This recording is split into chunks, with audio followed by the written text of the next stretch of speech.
جب اس نے تھوڑا مڑ کر دیکھا کہ اللہ کے رسول ہیں تو پھر اپنی پیٹھ کو اللہ کے رسول کے سینے سے چمٹانے لگا, گھسانے لگا کہ اور سکون پالوں. اللہ کے رسول اسی حالت میں پکڑ کر اس کو کہتے ہیں کہ من یشتری ھذا العبد, کون مجھ سے اس کو خریدے گا, کون یہ غلام خریدے گا؟ تو وہ ظاہر کہتا ہے اللہ کے رسول, یا رسول اللہ صلی اللہ علیہ وسلم اذن تجدونی بقاصد, اللہ کے رسول پھر تو آپ گھاٹے کا سودا پائیں گے, مجھ غلام کو کون خریدے گا؟ رسول اللہ صلی اللہ علیہ وسلم نے فرمایا تھا اے ظاہر لیکن عند اللہ لست بقاصد ولکن عند اللہ انت غال. اے ظاہر تو دنیا میں ہلکا ہو سکتا ہے, تو دنیا والوں کی نظر میں ہلکا ہو سکتا ہے, تو اللہ کے ہاں بڑا ہی قیمتی ہے, تو اللہ کے ہاں بڑا ہی غالی ہے, بڑا قیمتی ہے. وہ میلے کچیلے کپڑوں میں ملبوس ہوتے تھے, وہ ٹھاٹ باٹ نہیں تھا, وہ جاہ جلال نہیں تھا, عزتیں اور تکریم تھی تو وہ کیا تھی؟ کلمہ توحید کی وجہ سے تھی. عزت پائی کس سے؟ اللہ کے دین کی وجہ سے پائی تھی.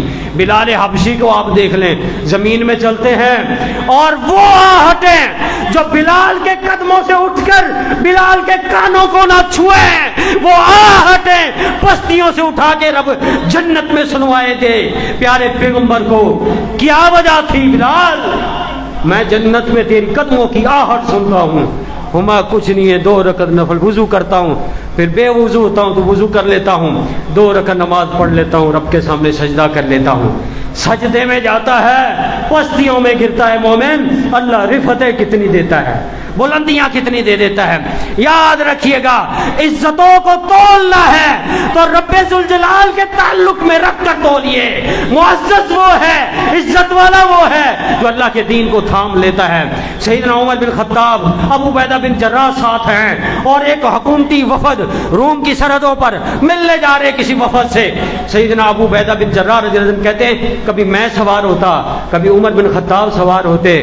فرمایا جب قریب آئے باری سیدنا عمر بن خطاب کی آ گئی, فرمایا نیچے اترتے ہیں اور اونٹ کی مہار تھام لیتے ہیں, جوتیاں دونوں اتار کے کندھے پہ رکھ لیتے ہیں.